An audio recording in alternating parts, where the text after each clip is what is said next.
The hardest part was isolation again. It wasn't until I was a junior in high school, I was 17, when I first met someone else who was gay and who I felt that I was attracted to, and who I was pretty sure that they were attracted to me too.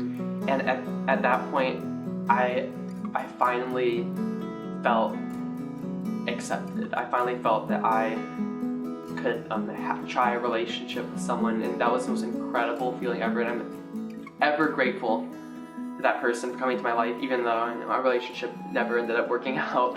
But it was just a wonderful experience to finally find someone else who had gone through the same things as me. Then going into my senior year of high school, I had also had the benefit of, after my freshman year, I made some incredible friends my sophomore year who still are my absolute best friends, and were with me every single step of the way. They supported me, and I'm ever grateful for having those friends, because I went from freshman year, where I was very much so on the outside looking in. I had some friends, but I felt that I really was looked at as a nobody by my school. And then all of a sudden, it's sophomore and junior year, I feel like I'm friends with everyone, and it was the most incredible feeling ever. And then senior year came around, and I felt my self-confidence was at a higher level than it had ever been before that point. And I remember someone came up to me one day and said, "Alex, I'm going to be straight up with you. I think that you are probably going to be homecoming king." And at that time, I couldn't believe it, because looking back at all that I've been through up to that point, I said, it's such a long shot, because the way I was freshman year, there's some people who see me as that quiet kid who was probably a loner. He just read books all the time. And then all of a sudden, I was an entirely different person, because I finally accepted who I was, and that allowed me to be social and allowed me to be comfortable. And so when they announced homecoming court, I think that year there were 11 couples, and it got down to the very last couple, and a couple of my friends had already been called up, and so I said, okay, it's the last couple. I mean, I'm not going to be too upset if I don't get called. But then when I was called, it was just the best feeling ever, because it was as if my community was affirming, yes, you are a part of our community. We love you for who you are. And that was the best thing the best feeling I've ever had in my entire life. It came as absolutely no surprise to me when someone felt totally differently and decided to post essentially that gay people shouldn't be allowed in homecoming court because they are less than. It's rhetoric that I've seen over and over and over again. It's something I'm so used to that it didn't come as a surprise to me, but I knew that it was definitely a surprise to other people in my school who were going to take personal offense, even more personal offense than I had taken to the statement.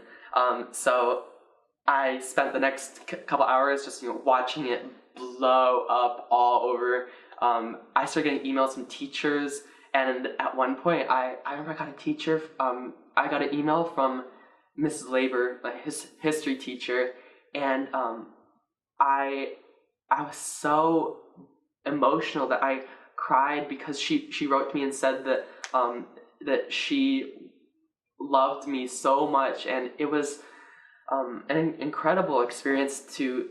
I'm grateful that happened to me, because it allowed people to open up and tell me how much I mattered to them, and how much it mattered to them that I was being honest with who I was, and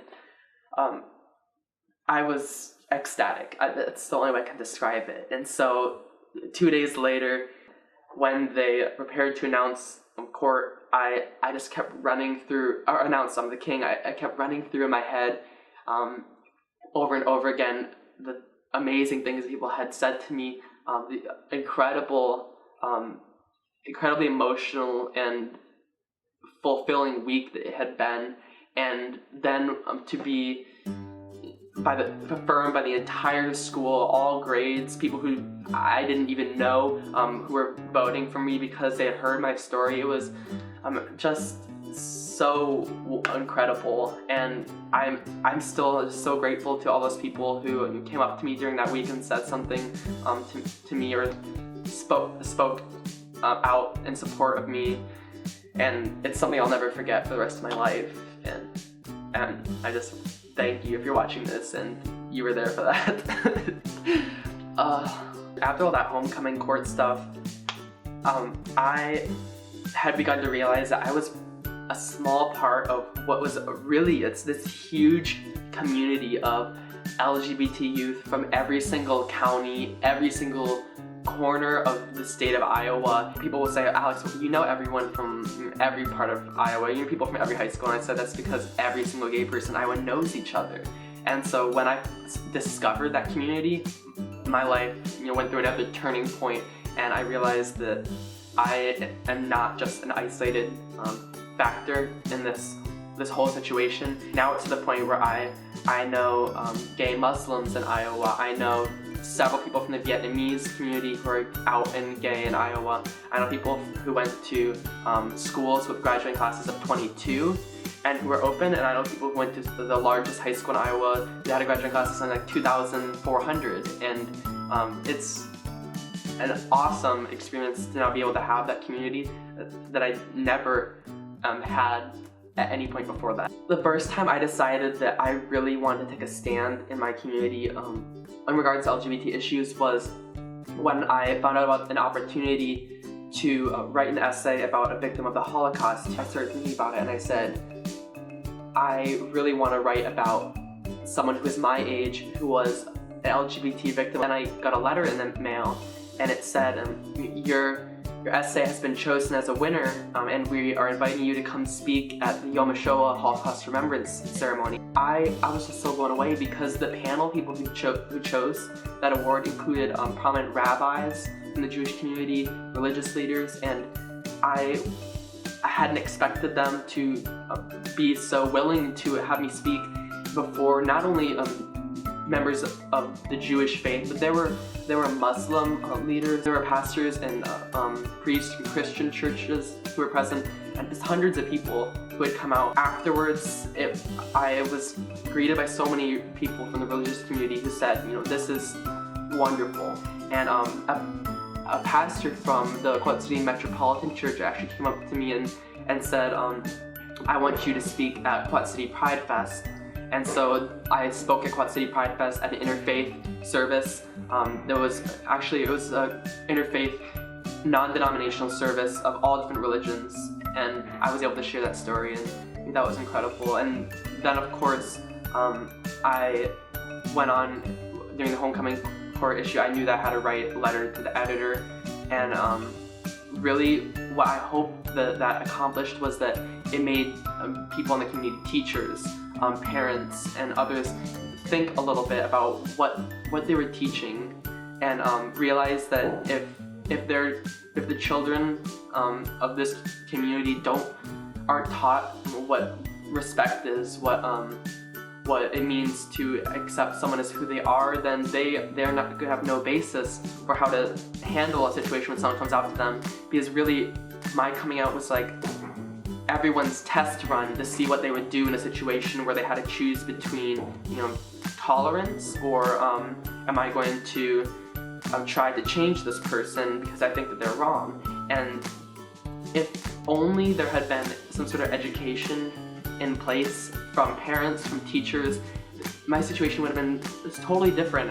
I wouldn't have been sinking in an ocean on another plane of existence all by myself. And so that's what I really hope to accomplish with that. And today I'm still really working with LGBT issues. I'm currently I serve as a member of the State of Iowa Youth Advisory Council. We essentially advise the governor and state politicians on issues concerning youth. And right now we're working on legislation that will ban conversion therapy in the state of Iowa, which is a practice that seeks to take a youth who is identified as LGBT and forcibly convert them to heterosexual.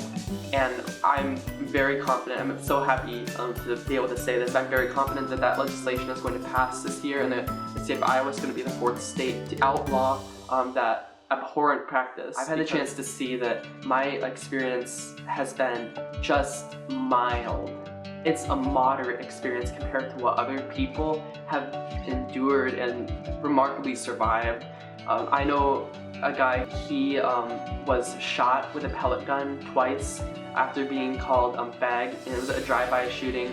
He was discouraged by school officials from reporting it as a hate crime because it qualified as a hate crime, but his own parents, his own school officials told him he couldn't because that would require him to come out and they wouldn't let him do that. What I've gone through is just child's play compared to what other people are forced to endure by their communities and their parents. And it's given me so much more hope in another way because of the diversity of the LGBT community. A guy I know went to Gilbertville Don Bosco, a Catholic school outside of Cedar Falls, and he was a state qualified wrestler 2 times. He wrestled at nationals. He's a phenomenal athlete. He was able to come out to his community, his wrestling coach, who was his dad, and he even living in a community where you enter Gilbertville and there's a sign that says vote morally against gay marriage. It was incredible that he was able to stand up to that sort of environment. And I look at that and then I hear the story of other people who have faced such horrible adversity, and it makes you really realize that that you had it pretty good. And I'm very grateful for that. I just wanted to say thank you to Alex for coming on my channel. It was a really nice conclusion to a 2-part series. So before we go, do you have anything else you want to say to your audience? Yeah, I do. I just wanted to reach out to anyone out there who might have gone through the same thing that I did or currently is going through the same conflict that I went through. And I want to let you know that sometimes it feels like you've run out of ways to numb the pain. But know that there are people out there for you to talk to, and know that I'm more than willing to talk to and listen to your concerns and anything that you want to talk about. And my Twitter and other social media will be down in the info box, so just hit me up whenever. I'm more than happy to help you.